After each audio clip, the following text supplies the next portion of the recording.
चलिए ठीक है, आज हम लोग स्टार्ट करेंगे यूनिट 1 का लेक्चर नंबर 9 और लेक्चर नंबर 9 सॉरी एमएससी हमने लिख दिया है, मटेरियल फॉर इंजीनियरिंग। ठीक है, और mechanical and physical properties of metal, mechanical science engineering का सेकेंड नंबर लेक्चर में है। बट कुछ बच्चों ने बोला कि सर आपने थर्मल प्रॉपर्टीज ऑफ मेटल्स नहीं पढ़ाया है, तो नहीं पढ़ाए हैं तो पढ़ा देंगे साहब, है ना।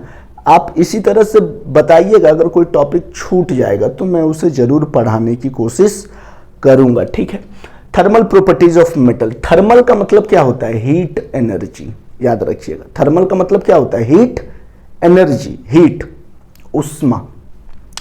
पहले समझिए, thermal properties are the properties that show how a metal behaves.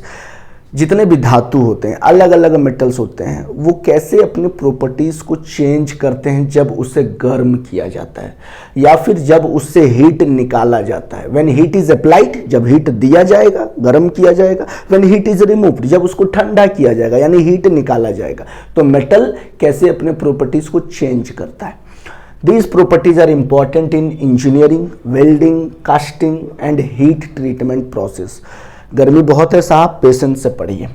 तो अलग अलग थर्मल प्रॉपर्टीज हैं मेटल्स के। पहला है थर्मल कंडक्टिविटी, दूसरा है स्पेसिफिक हीट कैपेसिटी, तीसरा है थर्मल एक्सपेंशन, चौथा है मेल्टिंग पॉइंट, पांचवा है thermal diffusibility and number 6 resistance to thermal shock. ठीक है, थर्मल कंडक्टिविटी को हम लोग के से रिप्रेजेंट करते हैं, के से, के।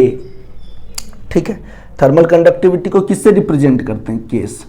अच्छा, थर्मल कंडक्टिविटी क्या होता है कि मेटल के अंदर कैसे हीट ट्रांसफर हो रहा है एक जगह से दूसरे जगह, इसी को बोलते हैं थर्मल कंडक्टिविटी। एक प्रॉपर्टी है, एबिलिटी है मेटल का। मान लीजिए कि ये लोहा का एक रॉड है, हमने इस लोहे के रॉड को एक एंड को गर्म करेंगे लाइटर से, एक एंड को क्या करेंगे? गर्म करेंगे लाइटर से। धीरे धीरे धीरे धीरे ये पूरा मेटल का रॉड गर्म हो जाएगा।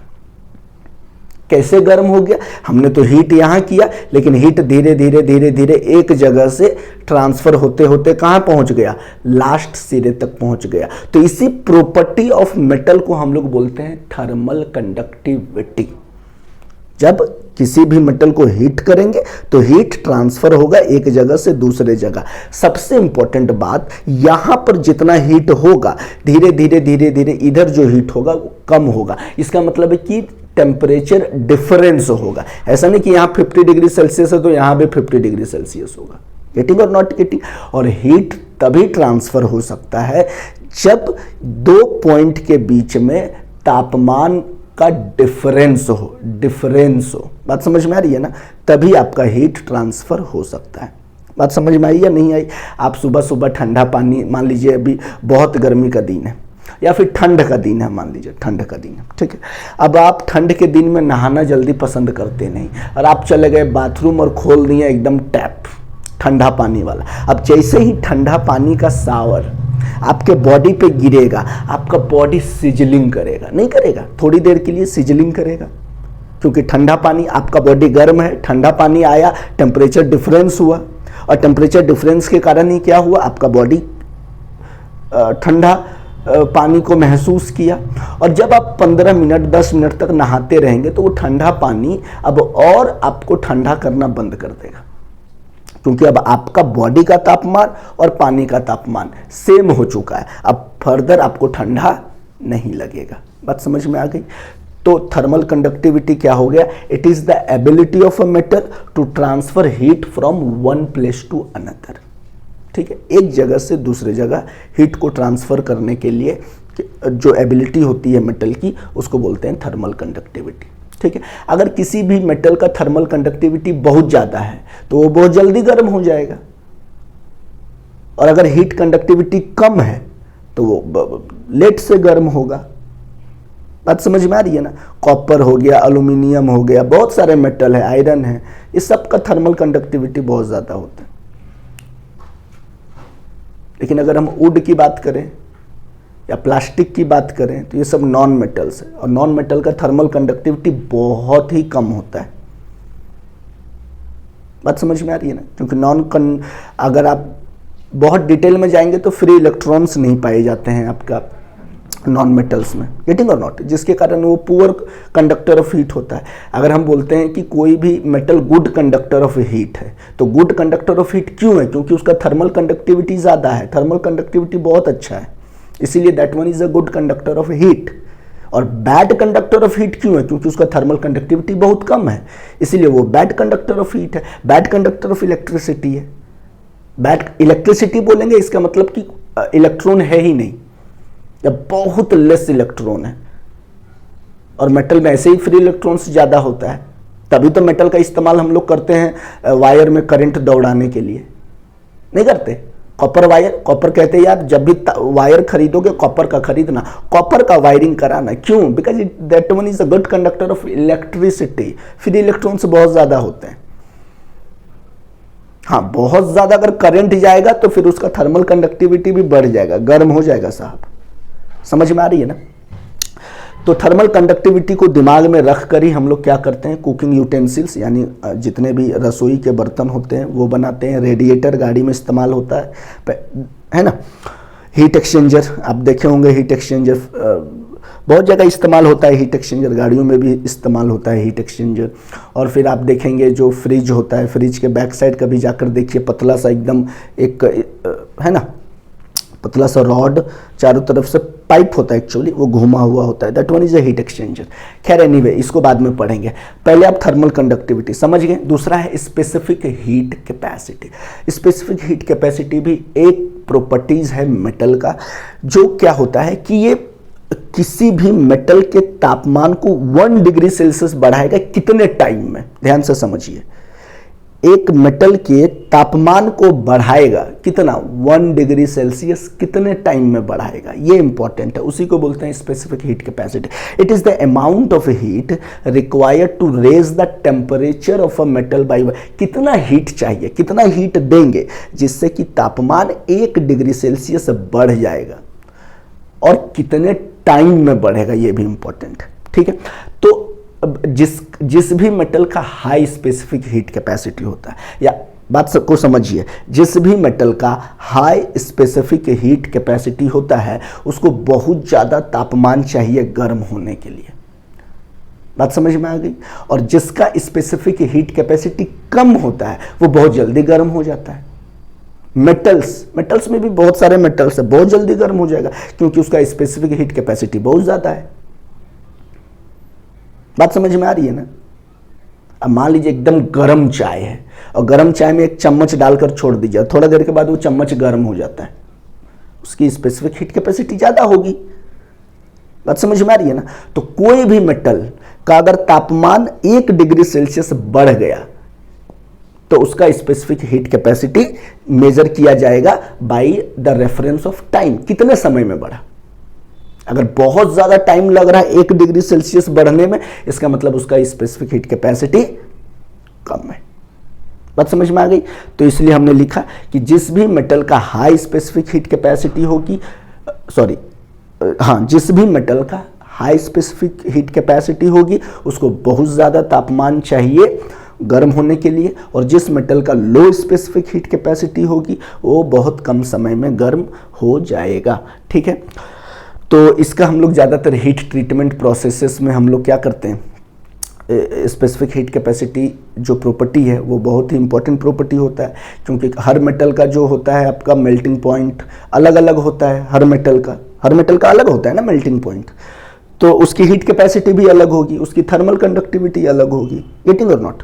तो ये सारे प्रॉपर्टीज़ हम लोग को जानना बहुत ज़रूरी है हर मेटल का, है ना, तभी आप उसके ऊपर में काम कर सकते हैं।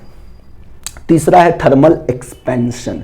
थर्मल एक्सपेंशन पढ़ेंगे, पहले आप इसको लिख लीजिए, है ना। गर्मी बहुत ज़्यादा है, रूम में साहब एसी नहीं है, इसलिए एकदम पेशेंस से पढ़िए, कोई भी दिक्कत है कमेंट कीजिए, ठीक है। चलिए इसको लिखिए, फिर हम आगे नंबर 3, 4, 5, 6 कंप्लीट करेंगे। ओके, नेक्स्ट प्रॉपर्टी है थर्मल एक्सपेंशन। बहुत सारे मेटल्स होते हैं जिसको हम गर्म करेंगे तो वो फैल जाता है ना। जैसे आप जानते हैं लोहा को गर्म करते हैं तो अपने आप फैल जाता है, उसमें डक्टिलिटी बहुत ज़्यादा होती है। देखिए इट इज़ द सबसे ज़्यादा डक्टिलिटी तो आपका किस में होता है, गोल्ड में होता है, सिल्वर में होता है। एनीवे थर्मल एक्सपेंशन का मतलब होता है कि हीट मिलेगा जब मेटल को तो वो फैल जाएगा। It is the increase in size of the metal when heated, है ना, उसका साइज बढ़ जाएगा। व्हेन टेम्परेचर इंक्रीजेस, जब भी तापमान बढ़ेगा, द लेंथ लंबाई बढ़ेगा, एरिया बढ़ेगा, वॉल्यूम बढ़ेगा, है ना। बात समझ में आ गई ना। ये भी जैसे ही मेटल को हीट करते हैं उसका लंबाई भी बढ़ जाता है, उसका एरिया बढ़ जाता है, उसका वॉल्यूम बढ़ जाता है। इसी को बोलते हैं थर्मल एक्सपेंशन। अच्छा, इससे पहले पढ़े थे स्पेसिफिक हीट कैपेसिटी, उसका सिंबल सी है, याद रखिएगा, कैपिटल सी आप लिख लीजिएगा। थर्मल कंडक्टिविटी का के हमने बताया था, कैपिटल के, सॉरी स्मॉल के, कैपिटल के होता है आपका केल्विन का, कैपिटल के केल्विन का होता है, स्मॉल के, ठीक है, याद रखिएगा। Thermal conductivity is represented by small K. Thermal expansion का सिंबल नहीं है, ठीक है। It is the increase in size of a metal when heated, when temperature increases the length, area और volume of a metal also increases. Specific heat capacity का याद रखिएगा small C होगा आई थिंक, ठीक है। स्पेसिफिक हीट कैपेसिटी का small C, capital लिख के मत बैठ जाइएगा। So different metals expands at different rate. अलग अलग मेटल का जो हीटिंग कैपेसिटी होती है अलग अलग होती है, अलग अलग तापमान में अलग अलग मेटल हीट होगा। तो ये प्रॉपर्टी बहुत ही इंपॉर्टेंट होता है थर्मल एक्सपेंशन। जब भी हम लोग ब्रिज बनाते हैं, ब्रिज में भी मेटल का इस्तेमाल होता है बहुत सारा, तो मेटल वायर का एक्सटेंशन ब्रिज बनाते हैं, वहाँ भी पता चला कि यार वो गर्मी में पूरा वो फैल जा रहा है तो सारा ब्रिज झूला जैसा झूलेगा भाई, है ना। तो इसीलिए बहुत हम लोग ध्यान से ब्रिज को बनाते हैं, और जब भी ब्रिज को बनाते हैं तो जो भी मेटल का इस्तेमाल करते हैं उसका थर्मल एक्सपेंशन जांच जरूर करते हैं। रेलवे ट्रैक में कभी आप चलिएगा तो देखिएगा बीच में थोड़ा थोड़ा गैप होता है, क्योंकि गर्मी का दिन में क्या होगा, रेलवे ट्रैक का जो आयरन इस्तेमाल किया गया है वो क्या होगा, फैलेगा, तो इसलिए थोड़ा गैप होता है to compensate the thermal expansion, है ना। थर्मल एक्सपेंशन को कंपनसेट करने के लिए थोड़ा सा गैप दिया जाता है। अगर नहीं देंगे तो भैया टेढ़ा हो जाएगा ट्रैक, तो हादसा हो जाएगा, एक्सीडेंट हो जाएगा। पाइपलाइन में भी हम लोग थर्मल एक्सपेंशन का ख्याल रखते हैं, मशीन पार्ट्स को बनाने में ख्याल रखते हैं, है ना। और हमेशा एक्स्ट्रा स्पेस थोड़ा बहुत प्रोवाइड करते हैं मेटल्स में, सो दैट कि वो थर्मल एक्सपेंशन को बर्दाश्त कर सके, है ना, थर्मल एक्सपेंशन को कंपनसेट कर सके। नेक्स्ट है मेल्टिंग पॉइंट। मेल्टिंग पॉइंट तो आपको पता है कि हर मेटल, कोई भी मेटल कितने तापमान में मेल्ट होना शुरू करेगा, यानी सॉलिड से लिक्विड में कन्वर्ट होगा, that is called melting point. It is the temperature at which a metal changes from solid to liquid state. Thermal expansion का सिंबल नहीं बताया था, मेल्टिंग पॉइंट का भी सिंबल नहीं है, ठीक है। स्पेसिफिक हीट का सिंबल स्मॉल सी इंपॉर्टेंट है, शायद मैं एक बार बोल दिया था, शायद वायद कुछ नहीं, small C. Thermal conductivity small K important है, इसलिए दोहरा रहा हूं बार बार। Different metals have different melting point, अलग अलग मेटल का अलग अलग मेल्टिंग पॉइंट होता है। टिन सबसे जल्दी गल जाएगा भैया, थोड़ा और चलिए, आपका एल्यूमिनियम है 660 डिग्री सेल्सियस के आसपास वो मेल्ट होना शुरू होता है। सबसे और एकदम हाई चले जाइएगा तो टंगस्टन वंगस्टन आ जाएगा, इडिंग और नॉट। लोहा भैया 1400 डिग्री सेल्सियस, 1000, 1200, 1400 पढ़ेंगे आयरन कार्बन इक्विलिब्रियम डायग्राम में। लोहा कितना तापमान में गलेगा, अलग अलग लोहा, अल्फा आयरन क्या होता है, गामा आयरन क्या होता है, डेल्टा आयरन क्या होता है, सब पढ़ेंगे, ठीक है। इतना ही जानिए कि हर मेटल का जो मेल्टिंग पॉइंट होता है अलग अलग होता है, यानी सॉलिड से लिक्विड में जो चेंज होगा अलग अलग तापमान पर होगा। और ये प्रॉपर्टी भी बहुत इंपॉर्टेंट है कास्टिंग के लिए, अगर करते हैं आप, वेल्डिंग करते हैं या हाई थर्मल एप्लीकेशन में इस्तेमाल करेंगे तो वहाँ पर आपका मेल्टिंग पॉइंट बहुत इंपॉर्टेंट प्रॉपर्टी होता है। फिफ्थ है थर्मल डिफ्यूजिबिलिटी, इसको रिप्रेजेंट करते हैं इस टाइप से, अल्फा टाइप से, है ना। थर्मल डिफ्यूजिबिलिटी क्या होता है कि कितना रेट से, मतलब कितने टाइम में जो है वो पूरा मेटल्स के अंदर में हीट को फैला देगा। It is the rate at which heat spreads inside a metal, उसको बोलते हैं हम लोग थर्मल डिफ्यूजिबिलिटी। जिस भी मेटल का हाई थर्मल डिफ्यूजिबिलिटी होगा, ध्यान से समझिए, जिस भी मेटल का थर्मल डिफ्यूजिबिलिटी बहुत ज्यादा होगा वो बहुत जल्दी गर्म होगा और बहुत जल्दी ठंडा होगा, heat up and cool down, बहुत जल्दी गर्म हो जाएगा, बहुत जल्दी ठंडा हो जाएगा, इसका मतलब उसका थर्मल डिफ्यूजिबिलिटी बहुत ज़्यादा है। और जिसका लो थर्मल डिफ्यूजिबिलिटी होगा वो बहुत ज़्यादा टाइम लगेगा, it take more time to change the temperature, गर्म होने में बहुत ज़्यादा टाइम लगेगा, ठंडा होने में भी बहुत ज़्यादा टाइम लगेगा। ठीक है, मैं पढ़ दे रहा हूँ। It is the rate at which heat spreads inside a metal, metals with high thermal diffusibility heats up and cools down quickly, metals with low thermal diffusibility take more time to change the temperature, so this property is important in heat treatment and thermal engineering। heat treatment में तो thermal properties का सबसे ज़्यादा इस्तेमाल heat treatment में होता है, याद रखिएगा। आप कास्टिंग कीजिए, वेल्डिंग कीजिए या हीट ट्रीटमेंट कीजिए, बहुत इस्तेमाल होता है। ब्रिज व्रिज डिजाइन करना होता है, ठीक है, वहाँ भी इस्तेमाल होता है। Resistance to thermal shock, resistance to thermal shock का मतलब हो गया कि मान लीजिए अचानक से तापमान बढ़ गया या अचानक से तापमान घट गया, तो कहीं जिस मेटल का आप इस्तेमाल कर रहे हैं वो फेल तो नहीं हो गया, क्या उस अचानक से चेंज हुए तापमान को बर्दाश्त करने का क्षमता है या नहीं है मेटल में, ये कौन प्रॉपर्टी बताता है, ये बताता है रेजिस्टेंस टू थर्मल शॉक। बहुत बार क्या होता है, इंजन के अंदर में जो पिस्टन सिलेंडर काम करता है अचानक से बहुत जल्दी हीट हो जाता है या बहुत ज़्यादा हीट हो जाता है, लोड बढ़ेगा तो हीट आपका जो टीडीसी से बीडीसी के बीच में मूवमेंट होता है वो भी बढ़ेगा। और बहुत बार होता है कि तापमान बहुत अचानक तेज़ी से बढ़ जाता है, तो जिस भी मेटल में मटेरियल का इस्तेमाल कर रहे हैं, जिस मेटल का इस्तेमाल किए हैं आप उस इंजन पार्ट्स को बनाने में, क्या उस बढ़ते हुए तापमान को या घटते हुए तापमान को बर्दाश्त कर पा रहा है या नहीं कर पा रहा है, ये कौन बताता है, थर्मल शॉक बताता है। It is the ability of a metal to withstand sudden change in temperature without cracking. Material का वो प्रॉपर्टी होता है जो सडन चेंज इन टेम्परेचर में भी क्या होगा, मेटल फेल नहीं करेगा, क्रैक नहीं करेगा। A metal with good thermal shock resistance, जिस भी मेटल का थर्मल रेजिस्टेंस बहुत अच्छा होता है, वो रैपिड हीटिंग एंड कूलिंग जो चेंज होता है, यानी अचानक से गर्म होना, अचानक से ठंडा होना, तो उसको वो झेल सकता है, उसको वो बर्दाश्त कर सकता है safely. So this property is important for furnace part. जब भी फर्नेस का कोई पार्ट बनाते हैं, क्योंकि फर्नेस में तापमान कम ज़्यादा होता रहता है। इंजन कंपोनेंट अभी हमने आपको बताया, और टूल्स आप जानते हैं बहुत अलग अलग टूल्स का इस्तेमाल किया जाता है कन्वेंशनल मशीनिंग में, है ना। तो कभी कभी क्या होता है, स्पीड बढ़ाएंगे तो फ्रिक्शन बढ़ेगा तो हीट बढ़ेगा, अचानक से बहुत कम स्पीड कर देंगे तो हो सकता है अचानक से वो ठंडा भी हो सकता है, क्योंकि उसमें हम लोग फ्लूइड डालते हैं ठंडा करने के लिए, जो हीट होता है तो फिर फ्लूइड डालते हैं ताकि आपका टूल टूटे नहीं। तो अचानक से तापमान बढ़ रहा है, अचानक से तापमान घट रहा है, तो क्या उस टूल उस अचानक से बढ़ते हुए तापमान को झेल पा रहा है, यानी ऐसा नहीं कि टूट जाएगा, इट और नॉट। तो यही है आपका thermal properties of metal. I hope आपको चीज़ें समझ में आई होगी। पहला थर्मल कंडक्टिविटी पढ़ाया, दूसरा स्पेसिफिक हीट कैपेसिटी पढ़ाया, तीसरा आपका थर्मल एक्सपेंशन पढ़ाया, चौथा मेल्टिंग पॉइंट पढ़ाया, पांचवा थर्मल डिफ्यूजिबिलिटी पढ़ाया, और छठा रेजिस्टेंस टू थर्मल शॉक पढ़ाया। बहुत अच्छे से हमने ईजी लैंग्वेज में आपको नोट्स प्रोवाइड कर दिया, और इसी के साथ आपका यूनिट 1 कंप्लीट हो गया। यूनिट 2 में अगर कोई टॉपिक छूट गया हो तो आप मुझे ज़रूर बताइएगा कॉमेंट करके, मैं उसे ज़रूर पढ़ाऊँगा। उससे पहले आप यूनिट 2 में जो टॉपिक्स अवेलेबल हैं, आप मैकेनिकल साइंस इंजीनियरिंग का फर्स्ट सेमेस्टर का जो प्लेलिस्ट है ना, वहाँ पर आप वीडियोस को देखिए। नोट्स अगर नहीं बनाए हैं तो आप नोट्स बनाइए, मेहनत कीजिए, पढ़िए। कोई भी डाउट हो कमेंट में ज़रूर पूछिए। I am always available.